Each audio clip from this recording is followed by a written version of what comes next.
नमस्कार, जय हिंद, भारत माता की जय। दोस्तों, आज हम लोग रेलगाड़ी का कॉन्सेप्ट समझने वाले हैं। इसमें कोई क्वेश्चन नहीं किया जाएगा, केवल कॉन्सेप्ट समझते हैं। तो सबसे पहले समझते हैं, यह हेडिंग डाल दिए हम, क्या चीज़?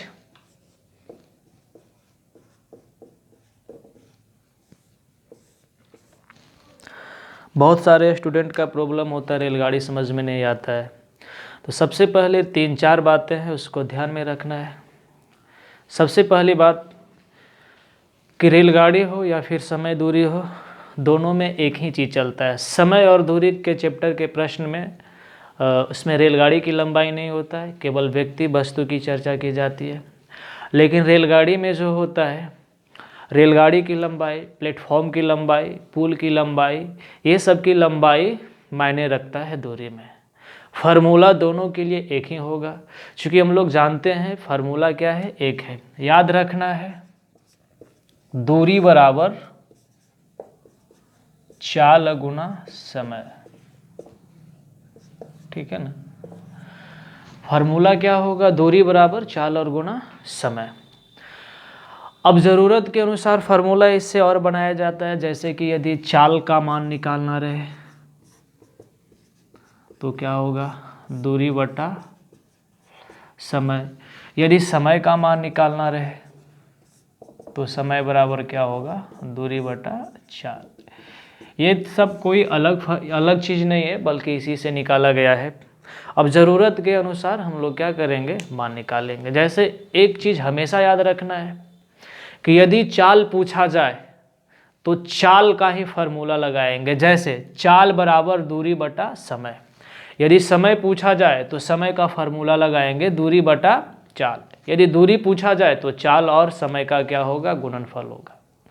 प्रॉब्लम होता है कहाँ कि यदि रेलगाड़ी की लंबाई दिया हुआ हो, फिर दूसरा रेलगाड़ी को पार करता हो, किसी प्लेटफार्म को पार करता हो, एक ही दिशा में पार करता हो, विपरीत दिशा में पार करता हो, तो इन सब चीज़ को देखते हुए यदि सारा का सारा एक ही प्रश्न में दिया हुआ हो तो प्रॉब्लम हो जाता है। तो सबसे पहली बात क्या चीज़ याद रखना है कि फार्मूला हमारा किसी भी कंडीशन में यही होगा, चाल बराबर दूरी बटा समय, समय बराबर दूरी बटा चाल, और दूरी का मान क्या होगा? चाल और समय का गुणनफल। अब ध्यान में रखते हैं, पहला पॉइंट याद रखना है। थोड़ा लिखने में ज़्यादा टाइम लगेगा, इसलिए हम बोल ही देते हैं, ध्यान से सुनना है। जब कोई रेलगाड़ी किसी व्यक्ति को, किसी बिजली के खंभे को, किसी पौधा को पार करता है तो दूरी रेलगाड़ी की खुद की लंबाई ही होती है। एक बार फिर से समझते हैं।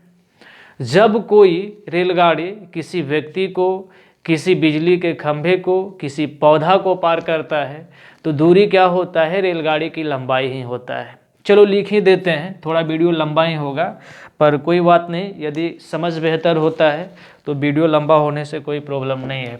चलो, फार्मूला तो याद ही होगा सबको। हम नोट पॉइंट में लिख रहे हैं। पहला पॉइंट क्या हुआ कि जब रेलगाड़ी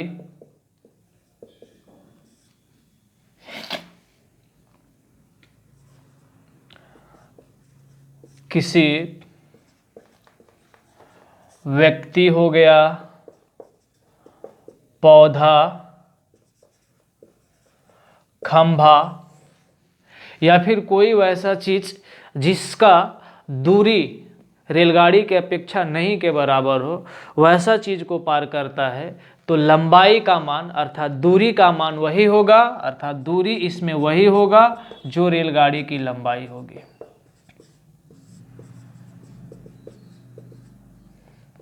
जो रेलगाड़ी की लंबाई होगी। अब इस पे थोड़ा सा एक एग्जाम्पल हम लोग समझते हैं।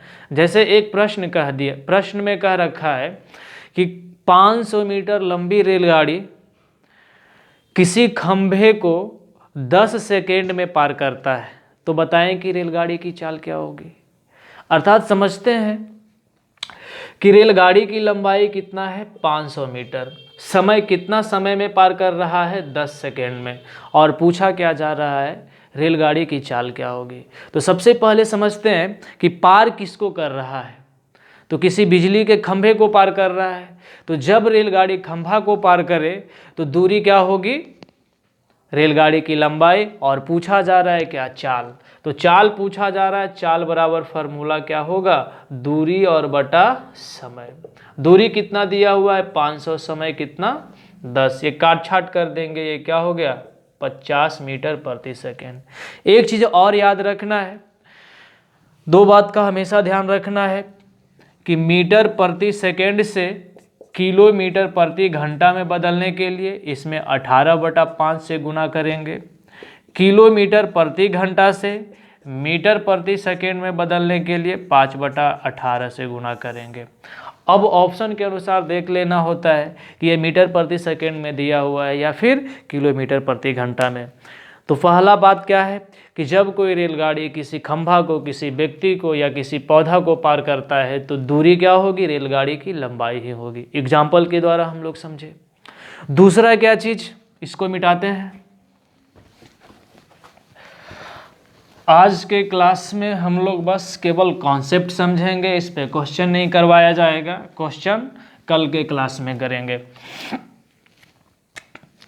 दूसरा याद रखना है कि जब रेलगाड़ी किसी अन्य रेलगाड़ी प्लेटफॉर्म, पुल, किसी भवन, इन सब चीजों को पार करता है तो दूरी दोनों की लंबाई का योग होता है। एक बार फिर से समझते हैं। जब कोई रेलगाड़ी किसी अन्य रेलगाड़ी को, किसी पुल को, किसी प्लेटफार्म को या फिर किसी भवन को पार करता है तो दूरी दोनों की लंबाई का योग होगा।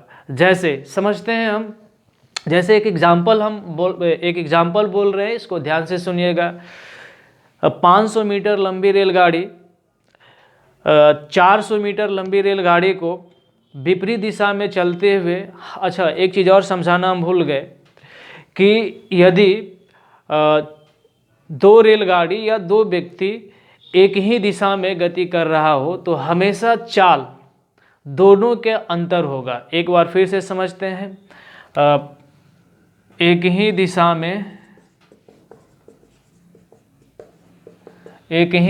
में हमेशा चाल का अंतर होगा।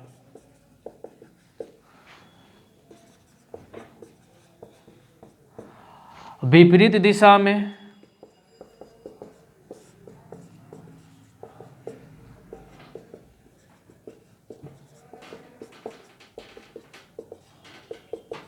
हमेशा चाल का योग होगा। 3-4 बात है, इसको ध्यान में रखना है। पहला क्या चीज, चाल के कंडीशन में क्या कि एक ही दिशा में हमेशा चाल का अंतर होगा, विपरीत दिशा में हमेशा चाल का योग होगा।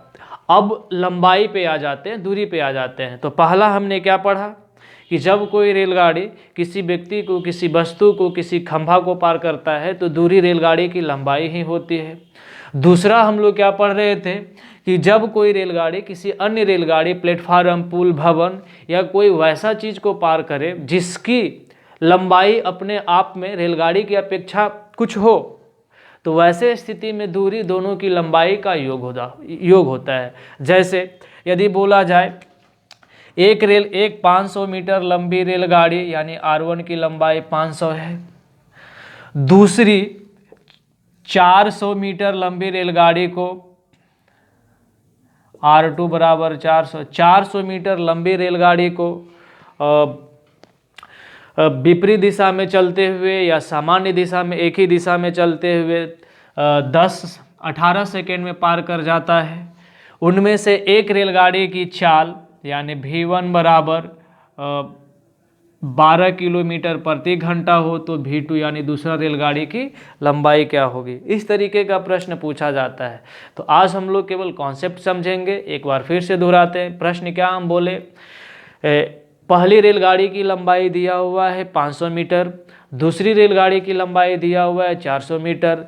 दिया हुआ है कि विपरीत दिशा में, चूँकि यहाँ पे चर्चा हम कर देते हैं क्या चीज़, विपरीत दिशा में चलते हुए 18 सेकेंड में पार कर जाता है। और दिया हुआ क्या, पहला रेलगाड़ी का जो चाल है 12 किलोमीटर प्रति घंटा, तो दूसरा रेलगाड़ी की चाल क्या होगी। हम समझे क्या चीज़, फिर से आते हैं वही बात पे कि जब कोई रेलगाड़ी किसी दूसरी रेलगाड़ी को पार कर रहा है तो दूरी क्या होगा, दोनों की लंबाई का योग। सबसे पहली बात निकालना क्या है, चाल निकालना है। तो हम चाल पे आते हैं, विपरीत दिशा में हमेशा चालों का योग होगा। पहला का चाल कितना दिया हुआ है, 12 किलोमीटर प्रति घंटा। दूसरा का चाल हम लोग मान लिए x किलोमीटर प्रति घंटा। अब ये चाल दिया हुआ है ना, तो चाल बराबर फार्मूला क्या होगा, दूरी बटा समय। क्या चीज़ हम लिख दिए, दूरी बटा समय, और चाल कितना है 12 + x। दूरी हम लोग का क्या हो जाएगा, तो चूंकि एक रेलगाड़ी दूसरी रेलगाड़ी को पार कर रहा है तो वैसे कंडीशन में दूरी दोनों की लंबाई का योग होता है, अर्थात कितना हो जाएगा 500 और 400 900। समय कितना 18 सेकेंड में पार करता है। अब एक चीज़ का ध्यान रखना है कि यहाँ चाल दिया हुआ है क्या चीज़ में, किलोमीटर प्रति घंटा में, और ये जो है हमारा मात्रक ये मीटर और सेकंड में है। तो मात्रक हमेशा एक ही चीज़ में होगा, या तो मीटर प्रति सेकंड में इसको बदल दे या इसको किलोमीटर प्रति घंटा में बदलना होगा। तो इसको किलोमीटर प्रति घंटा में बदल देते हैं। किलोमीटर प्रति घंटा में बदलने के लिए क्या होगा, 18/5 से गुना कर देंगे। अब यहाँ काट छाट कर देते हैं, ये 18 से 18, ये 5 18 × 5 = 90 यानी 180। x का मान क्या आ गया, 168 किलोमीटर प्रति घंटा। तो इन सब चीज़ों को ध्यान में रखना है। फिर से हम एक वही बात दोहराते हैं, दूरी के कंडीशन क्या होगा, जब कोई रेलगाड़ी किसी व्यक्ति को, किसी वस्तु को, किसी खंभा को या किसी पौधा को पार करे, वैसी स्थिति में दूरी क्या होगी, रेलगाड़ी की खुद की लंबाई होगी। दूसरा हम लोग क्या पढ़े कि जब कोई रेलगाड़ी किसी अन्य रेलगाड़ी को, किसी प्लेटफार्म को या किसी पुल को पार करता है तो वैसी स्थिति में दूरी दोनों की लंबाई का योग होगा। फिर हम लोग चाल के लिए दो चीज़ पढ़े, क्या क्या चीज़, कि विपरीत दिशा में हमेशा चालों का योग होता है और एक ही दिशा में हमेशा चालों का अंतर होगा। बाकी करना क्या है कि जो प्रश्न में पूछा जाएगा वो फार्मूला लगाना है, मात्रक समान करना है, उसके बाद इसको हल करना है। अगला क्लास में हम लोग प्रश्न के साथ डिस्कस करेंगे। तब तक के लिए जय हिंद।